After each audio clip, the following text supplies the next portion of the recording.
Thanks for staying with us. 2 men died in a horrific car crash at the airport roundabout in Montego Bay, St. James this morning. As we hear in the report from Irvin Forbes, 2 other men were left fighting for life. First, we caution that some of the information may be unsettling. Not the kind of welcome anyone would want to see to Montego Bay or anywhere else. Damage caused by an out-of-control Nissan Tida. Reports are that shortly after 6, the Tida sedan with 4 men aboard was heading towards downtown Montego Bay. The driver allegedly lost control of the car. The debris on a section of the road after Friday evening's heavy rain may hold a clue. A tragic turn of events unfolded. As I come around, I hear a break up.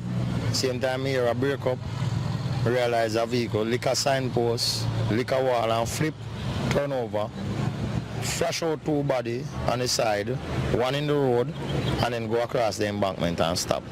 On arrival, we observe a Nissan Tida silver hatchback motor car that was involved in the accident with 4 occupants.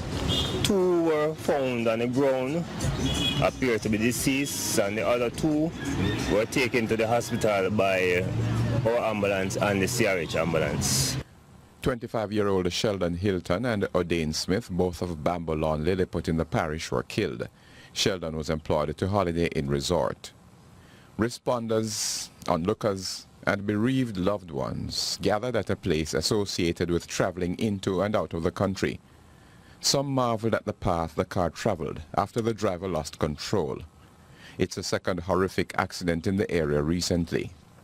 Whether wet or dry, there's another admonition for motorists to be careful on the road. Irvin Forbes, CVM Live. Meanwhile, there is still grieving in Spanish Town, St. Catherine, over the death of the parish councillor for the Homestead Division, Owen Palmer.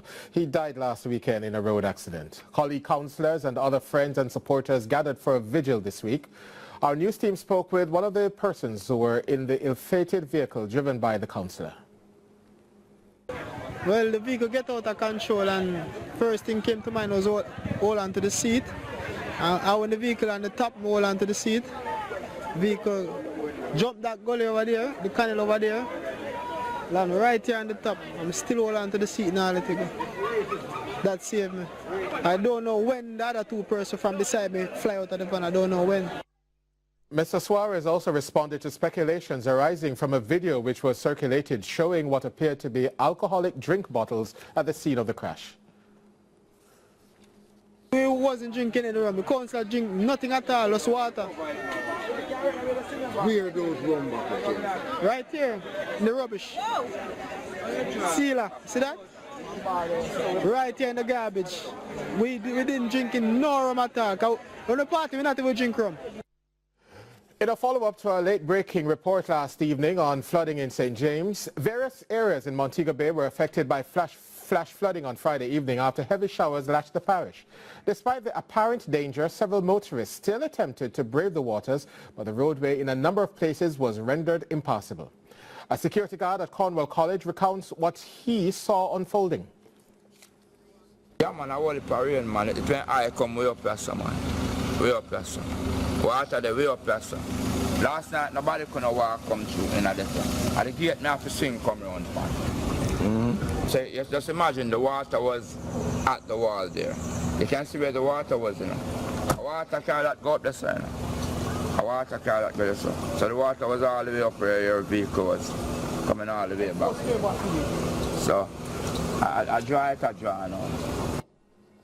He says drivers were told to take an alternative route when it began to rain, but they refused to comply.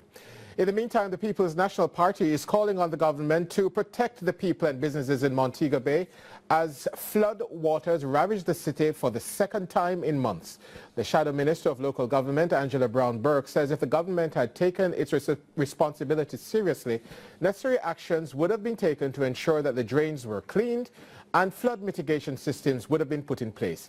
She says what is also urgently needed is enforcement of anti-litter and other regulations from both the Parks and Market Company and the St. James Municipal Corporation.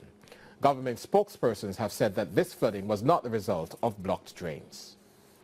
The Vice President of the Private Sector Organization of Jamaica, Gary Hendrickson, is calling for the government to take a serious look at major sectors to help ensure economic growth. CVM Live's Khadija Thomas has more. Citing issues within the agricultural, banking and manufacturing sector, the Vice President of the PSOJ, Gary Hendrickson, says existing disparities are crippling the country's progress. But out of the agricultural community, we have agro-processing. And Grace is expanding it. If you asked already, Don, what's holding your supply? Not market, not the ability to manufacture and convert. Supply. And this is where we need to look towards. And the government itself and the private sector, the leadership of the private sector, is asking that question. We need to have that. We need to have that conversation. We can leave it on the table. You must not allow them to sweep it under the rug. They will do it. Hendrickson, who was giving the address at the Lions Club of Kingston meeting at the Jamaica Pegasus Hotel recently, says there will be risk within these primary sectors, but we must ask ourselves, how can we create a better society? We have failed the country. But what we didn't do is stand up and say what needed to be said. Whether it was nice, popular, as long as it's truth, who cares? Who cares? And then you have the inequities. Then you have this growing disparity. But you can't ask people to slow down and do nothing. What you must do is get everybody else to catch up and run past them if it's possible. That's the whole idea. You need more people in the race. They're a one-man show. Bad business. He says financial support is also needed for small businesses, which need guidance to be able to thrive within this economy. Khadija Thomas, CVM Live. The parents of Franz Nooks, the 25-year-old man who was fatally stabbed by a taxi operator in February, are speaking out about the incident. CVM Live's Nicole Wilson has our report.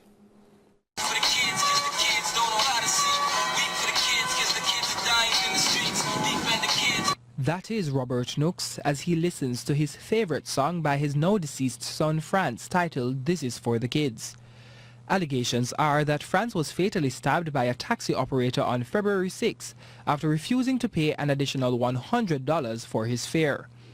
Described by many as humble, loving, grateful and health-conscious, Franz's mother Natalie Douglas said her son had aspirations, among them to become one of the best African-centered entertainers. To become one of the best African-centered entertainer, to help his family, to just create. Miss Douglas, who lives overseas, says Franz looked up to reggae legend Bob Marley, and she was told that he was on his way to the icon's birthday celebrations when he was killed. His mother is finding it hard to cope with his death and lamented the crime situation in Jamaica.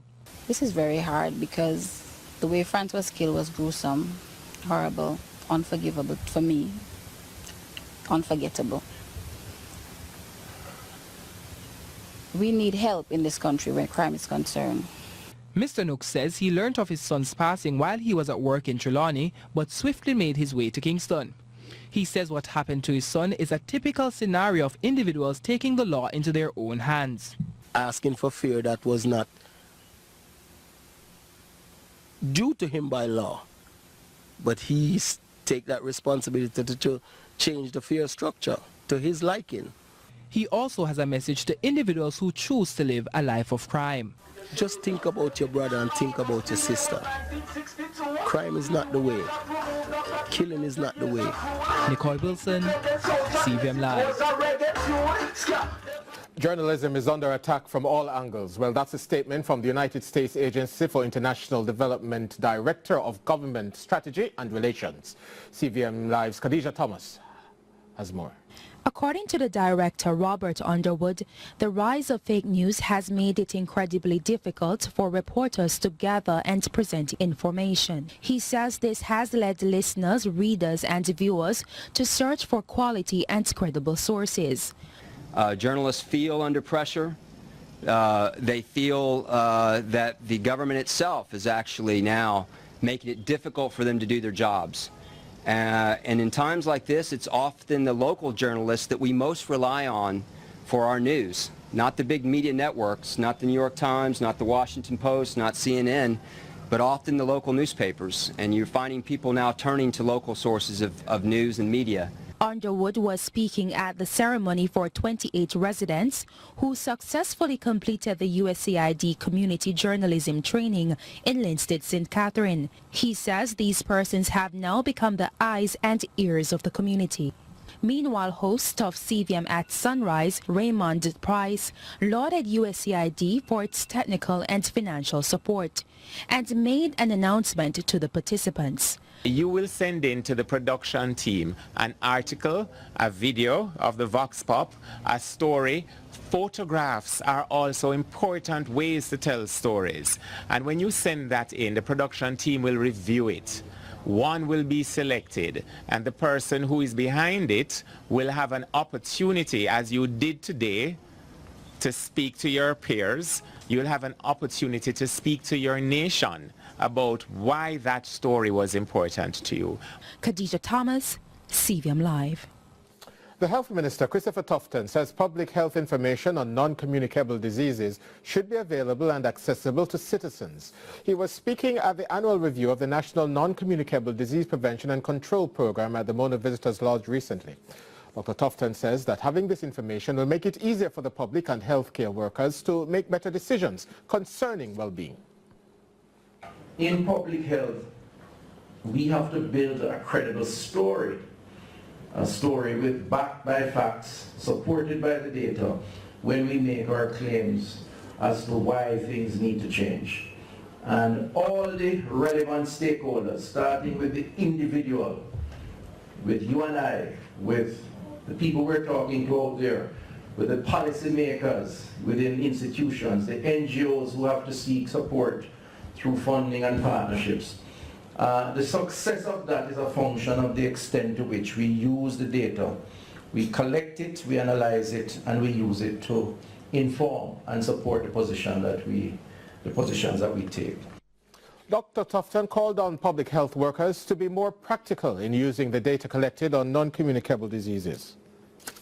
But I think there's sometimes too much of a lag effect between when things happen and when that information is collected and disseminated in a meaningful form.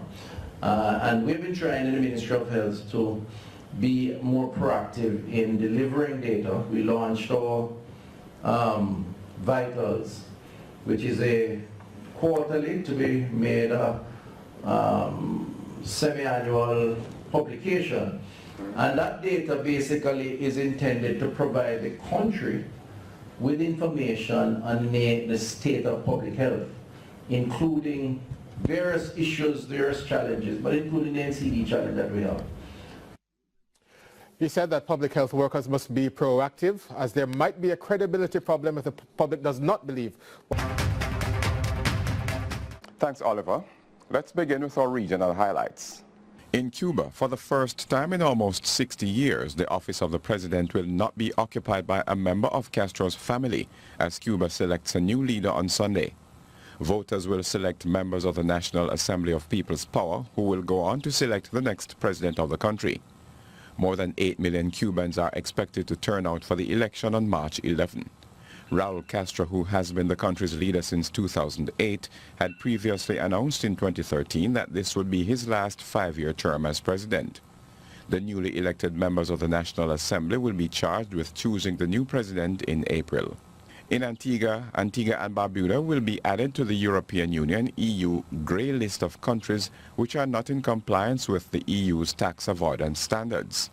A grey listing indicates that the country does not respect EU anti-tax avoidance standards, but has committed to change its practices. Antigua and Barbuda and other countries which were hit by the September hurricanes were given a reprieve when the EU added 17 countries to the blacklist last December. The Twin Island state had registered on the EU radar because of its varied onshore and offshore financial services tax rates, which the EU wants harmonized. Prime Minister Gaston Brown says he has given a commitment to harmonize the rates at 20%. In international news, after almost a year of political feud, Kenya's President Uhuru Kenyatta and opposition leader Raila Odinga have decided to meet to resolve their differences. Here's more from Al Jazeera. We have come to a common understanding, an understanding that this country of Kenya is greater than any one individual. And that for this country to come together, leaders must come together. Leaders must be able to discuss their differences. Leaders must be able to discuss freely and openly what ails our country, what is the reason and the cause for the ethnic divisions and frictions that we see across the country. Many opposition supporters want to know what really was discussed behind closed doors. Electoral justice that Odinga has been so passionate about, the credibility of the presidential election, and what about justice to the many people who died in the election? Odinga maintains that what he and the president have done is provide leadership. No two Kenyans agree on the origins of the differences and what they portend. Millions of our children continue to be born and married into these differences. People are dying out of these differences. And that was it. Welcome back to CVM Live Extra, the first 30 minutes of CVM Live, where we expand stories that made the news week. We continue on the subject of politics with a look at the by-election in Northwest St. Anne, which saw the JLP's Nigel Clark up against the challenge of the PNP's Keisha Hale. Irvin Forbes was on the ground. The campaign has involved the typical accusations of vote buying. All the allocations that we have been made for good reasons. I'm certain that the residents here are happy that their roads are going to be repaired. And even then, the amounts made were just, maybe less than 5% of what would really be required to make a significant impact on improving the road conditions here. The Prime Minister remained confident about his candidate. There is nothing from our polling work, from our canvassing, and from our political work on the ground that would suggest a different result. We expect that the voter turnout might be lower than what would normally obtain in a general election. We expect, however, that the margin will be maintained, if not improved. A strong campaign. We ran a vigorous campaign. I was engaged in house-to-house meetings for the past 3 weeks. The Electoral Office reported that at 3 p.m. the turnout in the constituency was 18%. That was visible in sections of Meadowbrook Estate and Chancery Hall, where we caught up with the Prime Minister. But it was a different situation over in Marvally, widely expected to be the potential hotbed, and it didn't disappoint.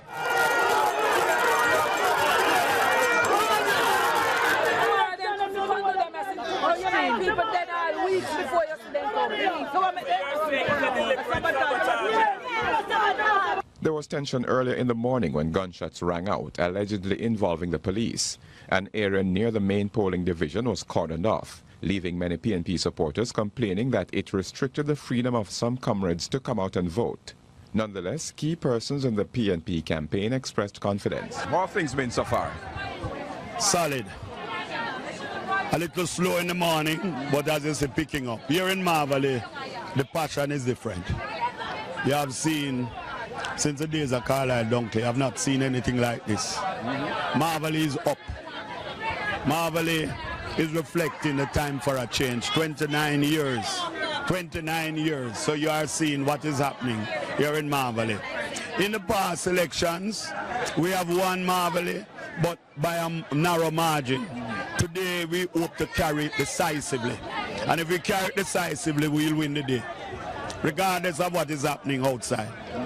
And that is what has been our strategy. Our strategy from day one was to, there are 18,000 people who have not voted in this constituency over the past 7 elections.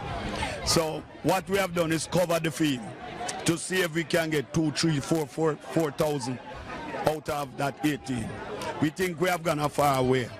Well, I only had a report of one incident so far, so otherwise everything is great. But nothing you think that should affect your chances? Well, I wouldn't say that, because if you have a gun shooting, it affects the chances. But I'm still optimistic because God is in control. She go win. From one to come for the people and as a teacher, we know you go win. We're tired of the 20 years what are promising. Well, we can't see the road, we don't have no school, we don't have no police station, we don't have no health center, we don't have none at all for sure. Out of the 20 years. There are many challenges faced in this constituency. Roads being the major one, which I suspect right across Jamaica, you would have that complaint about the road infrastructure. Residential roads in particular, and housing scheme roads more specifically.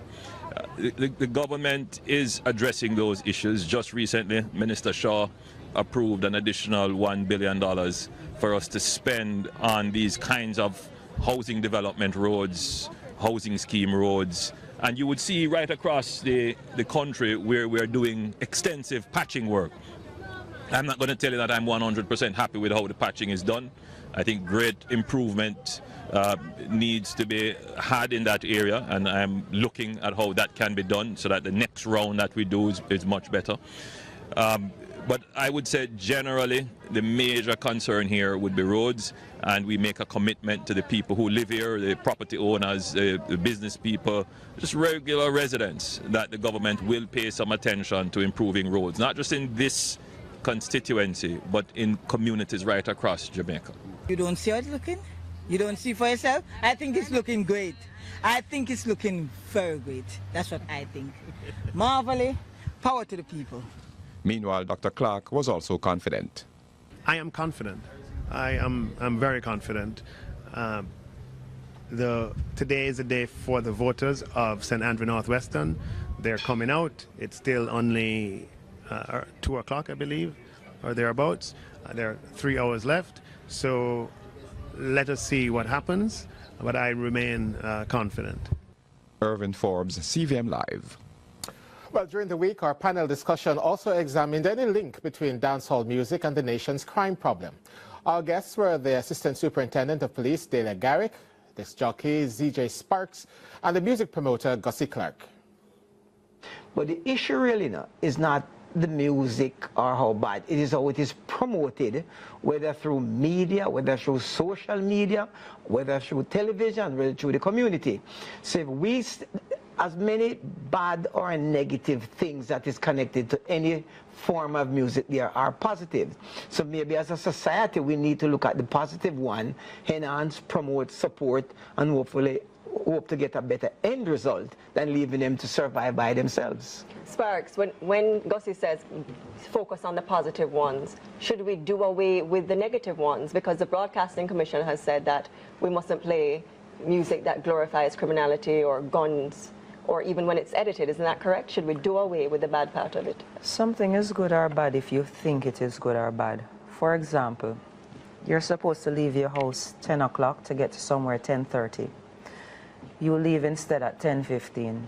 Had you left at 10 o'clock, chances are if you're going to be at the bus stop at 10:15, a bus probably would have lost control and hit you at the bus stop. Good or bad is how you think about it. Now, you have a lot of music that deal with a lot of positive themes, and I've been at events and you still have a violent incident when they are being played. So how you receive something is individual.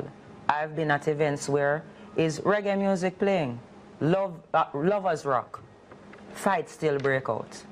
Yet people always want to just blame it on the negative dancehall. I am not saying that there isn't an influence, you know. There is an influence. But look how long Peter Tasha sing about equal rights and justice. Where we reach with that? That's probably because no one has taken it up. And on that note, ASP, Gully, Gaza, Elon Powell, who was the head of CIB, is quoted as saying that at the height of that dance hall tension, even in the schools, there were two gangs, Gully and Gaza.